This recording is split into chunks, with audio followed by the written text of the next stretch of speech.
Today, we're tackling, well, a massive subject. The economic journey of modern India, looking at its colonial roots, its policy challenges, especially around people, and the environmental rules it has to follow now. Yeah, it's quite a story. Our goal for you today is to get a clear picture. We'll start way back, around 1858, see how colonialism really shaped things, often negatively, and then track how independent India tried to deal with the aftermath things like a barely growing economy and huge population pressures. We're looking at this huge arc, from a point where something like 88% of people couldn't read or write, to today where there are complex policies aiming for population stability, say, by 2045. That journey, that gap between the starting point and the target, that's where the real story unfolds. Okay, let's unpack this. We really have to begin at the beginning, or maybe with how the economy was sort of dismantled under British rule, roughly 1858 to 1947. Right. And our sources define colonialism pretty clearly here. It's a system where the ruling country, Britain in this case, basically dictates the colony's economic policies to benefit itself. Britain's economy came first. Always. Always. And this wasn't just, taking resources. It was a deep structural change. Our sources highlight 6 major ways this exploitation caused long-lasting damage. The first, and it's a really significant one, was the deindustrialization of India. The destruction of existing industries. And the Charter Act of 1813 seems absolutely central to this. It essentially opened the floodgates, didn't it? Flooding India with cheap, machine-made British goods. It did. And think about the Indian artisans, highly skilled people making quality crafts. Suddenly, they couldn't compete. Their livelihoods were just wiped out. They were often forced into unfair deals, too, right? Supplying goods at rock-bottom prices dictated by the British. Exactly. And the end result was mass unemployment among these skilled workers. Millions were forced out of their crafts and had to go back to farming. The sources actually call this the progressive ruralization of India, a shift away from specialized skills back to the land. It fundamentally changed the structure of the workforce, which leads us neatly into the second major impact, the land tenure systems. Because if everyone's pushed onto the land, how that land is managed becomes critical. And the British primary interest was just getting as much rent as possible. Pretty much. So they introduced systems like the permanent settlement, you might know it as the zamindari system, way back in 1793, and later the riawari system in other areas. The goal was predictable revenue for the British state. But for the actual farmer, the peasant, It was often disastrous. The sources talk about a triple burden. They had to pay rent to the government, then often exorbitant amounts to the zamindar, who frequently wasn't even involved in the farming, and then because they were trapped, they had to borrow from the moneylender at high interest. So farming becomes less about sustenance and more about servicing debt. It became a debt trap for many. It just drained the life out of the rural economy. And linked to that was the third point, the commercialization of agriculture. So shifting what was grown, not just how the land was owned. Right. The British actively pushed, sometimes through price incentives, sometimes more directly, for farmers to switch from growing food crops, rice, wheat, staples for local consumption, to growing commercial crops. Things like cotton, jute, sugarcane. Exactly. Raw materials needed for British industries. But the consequence back in India was a sharp drop in the amount of food being grown locally. And this directly links to the terrible famines that occurred, particularly in the late 19th and early 20th centuries. Absolutely. Less local food production meant much less resilience when harvests failed. This is a stark example. British industrial needs prioritized over Indian lives and food security. All these factors, the deindustrialization, the land system, the crop shifts, they seem to feed into the fourth point, the economic drain. Yes, this is a crucial concept. It's not just about an unfavorable trade balance.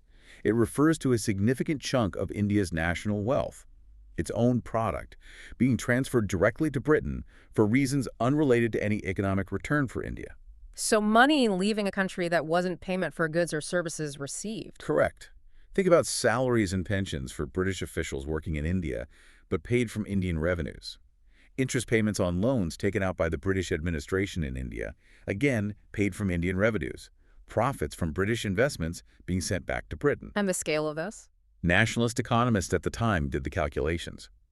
Their estimates put this drain at around 8% of India's entire national product each year. Wait, 8% annually? That's staggering. That's not just a leak, it's a hemorrhage. It really is. And the critical impact, the synthetic insight here, is that it prevented India from building up its own capital.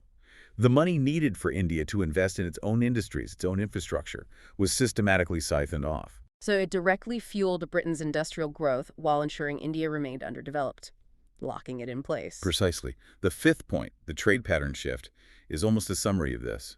India became an exporter of raw materials and food and an importer of finished British goods, a classic colonial pattern. And the final result, the sixth point, is where India stood at independence in 1947-48, economic stagnation. Deeply underdeveloped, growth was incredibly slow. For almost a century leading up to independence, average annual growth in per capita income was less than 0.5%.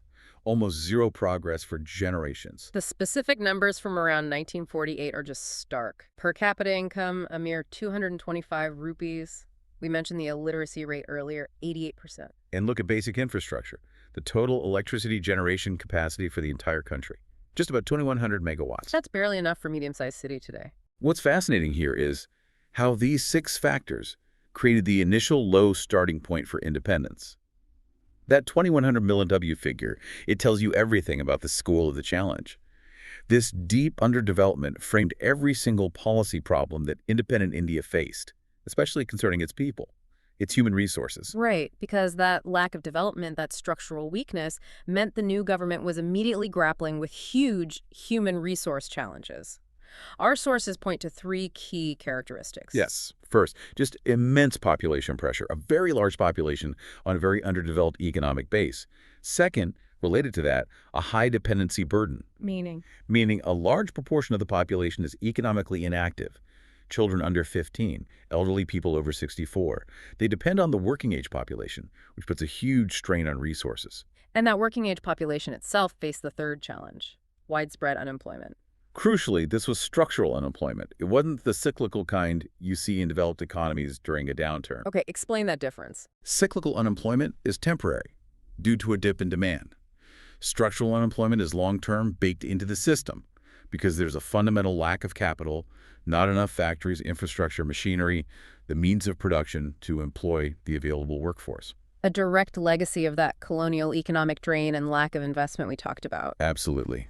The scale of this combined population and unemployment problem was obvious right from the start, which is why India actually has a unique place in history here. How so? It was the very first country in the world to launch a government-sponsored family planning program. That was way back in 1952. Wow, really early. So population policy was recognized as critical from day one. It was written into the first 5-year plan in 1951. But the history of these policies shows just how sensitive and politically charged the issue became over time. Things got more intense later on. Definitely. If you fast forward to 1976, the National Population Policy declared the issue a top national priority. And this policy brought in some really significant and very controversial measures. Okay, what kinds of measures? Well, it led to constitutional amendments, freezing the number of seats states had in Parliament based on the 1971 census figures. The idea was to remove the disincentive for states to control population growth. They wouldn't lose political power if their population stabilized. That's a big political move. Huge. And perhaps even more controversially, the 1976 policy explicitly permitted states to enact laws for compulsory sterilization. Right. That period is often remembered for those coercive measures. It shows the level of perceived crisis. It does. However, after a change in government in 1977, the policy was quickly revised. The term family planning was deliberately replaced with the softer family welfare. And the emphasis shifted back. Shifted strongly back to the voluntary nature of the program. Yeah. That emphasis on voluntary participation has remained central ever since. Which brings us towards the modern framework. Yes, leading to the National Population Policy of 2000, MPP 2000, which still largely guides efforts. It set out objectives in tiers. Okay, what were they? The immediate objective was very practical. Basically, tackle the unmet need for contraception, improve access to basic reproductive health care, and boost child health services. Get the fundamentals right. Makes sense. Then Came the medium-term goal, which was incredibly ambitious. Bring the total fertility rate, the TFR, the average number of children per woman, down to replacement level. which is about 2.1 children. Yes, 2.1. And the target date for this was 2010. Hitting replacement TFR by 2010, given where things started, that's aiming high, and the long-term goal. The long-term objective is to achieve a stable population by the year 2045.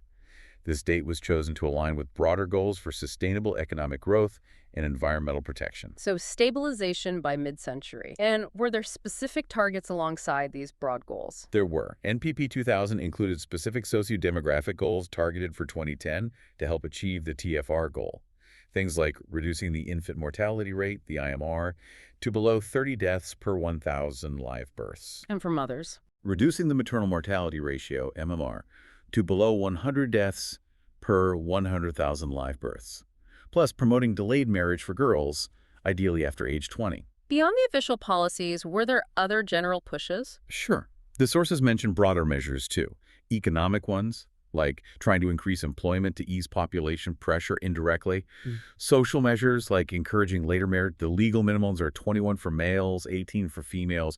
But there were recommendations to push these even higher, to maybe 25 and 21. And, of course, using mass media extensively to promote family planning awareness. Here's where it gets really interesting, because even if you manage the human numbers side, you still slam into the limits of the planet itself. This brings in the third major layer of challenge: the environment and the absolute need for sustainable development. Exactly. An economy, particularly one trying to grow rapidly to lift millions out of poverty, inevitably creates friction with natural systems. We see forests shrinking, soil eroding. And our standard economic measures like GDP, they don't really capture this cost, do they? Not adequately, no. They often measure the value of goods produced, but fail to subtract the value of the natural resources consumed or the environmental damage caused in the process. It's a fundamental flaw. And in India, the environmental degradation is driven by a complex mix of factors. It is. Rapid population growth is one driver, certainly, but also persistent poverty, which can force people into unsustainable practices just to survive. Then add rapid urbanization and industrialization. It's a potent mix. The sources give some stark examples of the pollution resulting from this. Yeah, things like serious water contamination from agricultural runoff nitrates and phosphates, from fertilizers getting into rivers and groundwater, and massive air pollution, especially in cities, from factories burning fossil fuels, releasing gases like carbon monoxide and sulfur dioxide. This kind of intense pressure is why the idea of sustainable development, SD, became so globally important. Absolutely. The landmark definition came from the Brundtland Commission back in 1987. It's the core idea we work with now. And that definition is? Development that meets the needs of the present without compromising the ability of future generations to meet their own needs. It's fundamentally about fairness between generations, intergenerational equity. It sounds good, but what does it mean in practice? Our sources lay out some actionable requirements, don't they? They do. 4 key ones. First, renewable natural resources, forests, fisheries, freshwater must not be degraded. Their quality must be maintained. Okay. Number 2. The rate at which we use or harvest these renewable resources cannot exceed the rate at which they naturally regenerate. Don't cut down trees faster than they can grow back, basically. Common sense, but often ignored. Third. For non-renewable resources, things like minerals, fossil fuels, the goal is to use them efficiently and avoid unnecessary depletion. Find substitutes where possible. And the fourth requirement sounds like a big one. It is. Development activities must exclude things that cause serious environmental pollution. It's a direct constraint on certain types of industrial activity or energy production. Understanding how to manage this often involves distinguishing between different types of resources, right? Public goods versus common property resources, or CPRs. That's a helpful distinction. Public goods, like national defense, are non-excludable. You can't stop someone benefiting. And non-rivalrous. One person's use doesn't reduce availability for others. CPRs are different.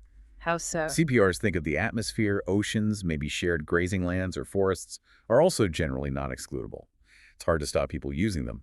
But crucially, they are rivalrous in consumption. Meaning my use affects yours. Exactly. If one factory pumps pollution into the air, the atmosphere CPR, it degrades the air quality for everyone else. If one community overfishes a shared fishing ground, an ocean CPR, there are fewer fish left for others. My consumption imposes a cost on you. And the degradation of these CPRs often hits the poorest people hardest. Disproportionately so. Because poorer communities often rely more directly on these shared natural resources, clean water, firewood from forests, local fisheries for their basic livelihoods. When those are degraded, they suffer most. Recognizing this complexity, India moved towards a more integrated approach with its National Environment Policy, the NEP, in 2006. Yes, the idea was to move beyond having separate policies for forests, water, pollution, etc., and create a single, overarching framework. What were the main goals of this NEP 2006? Key objectives included that principle of intergenerational equity we mentioned, promoting efficiency in how resources are used, improving environmental governance, like how rules are made and enforced, and, very importantly, ensuring livelihood security, especially for the poor who depend on environmental resources. Did it set specific targets or strategies? It did. It outlined specific conservation strategies. For example, the forest strategy had an ambitious goal to increase the country's forest and tree cover from about 23% of land area up to 33% by 2012. Well, that's a huge increase. What about other For areas? wetlands, it called for setting up a legally enforceable regulatory system to prevent their degradation. For biodiversity, it focused on strengthening the protection of ecological hotspots. The policy recognized you need legal teeth and concrete actions. So, putting it all together, we've traced this path from colonial exploitation leading to economic stagnation. Right, setting that very low baseline. Then the massive demographic challenge leading to policies aiming for population stability by 2045. A huge undertaking in itself. And finally, the overlay of strict environmental limits demanding sustainable development. If we connect this to the bigger picture, Hmm.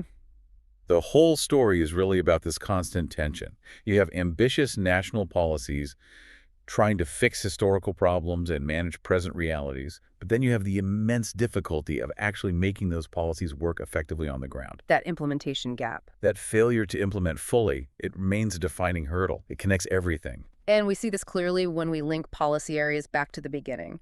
The colonial land systems created deep inequalities. Post-independence policies like land reforms, putting ceilings on how much land one person could own, were designed to fix this. Crucial reforms for equity and productivity. But our sources note that these vital land ceiling laws have generally remained unimplemented or poorly implemented in many areas, even in states known for political action like West Bengal and Kerala. And what's the consequence of failing to fix that fundamental economic structure, that inequality in land ownership? It feeds directly back into the human resource problem.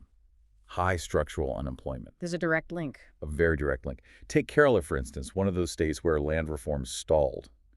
Data from 2013-14 showed it had one of the highest unemployment rates in the country. About 118 out of every 1,000 people aged 15 and above were unemployed.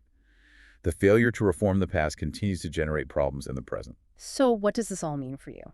Hopefully you now see the Indian economy not just as numbers, but as this dynamic, often conflicting interplay of three powerful forces, a structure deeply marked by its colonial history, constantly tested by the needs of a massive population, and now increasingly bound by the undeniable limits of our planet. That tension history, demography, environment, and the struggle to translate policy into reality, that's the core challenge. Absolutely. A structure shaped by history, constantly tested by demographics, and bound by the planet, definitely something to explore further.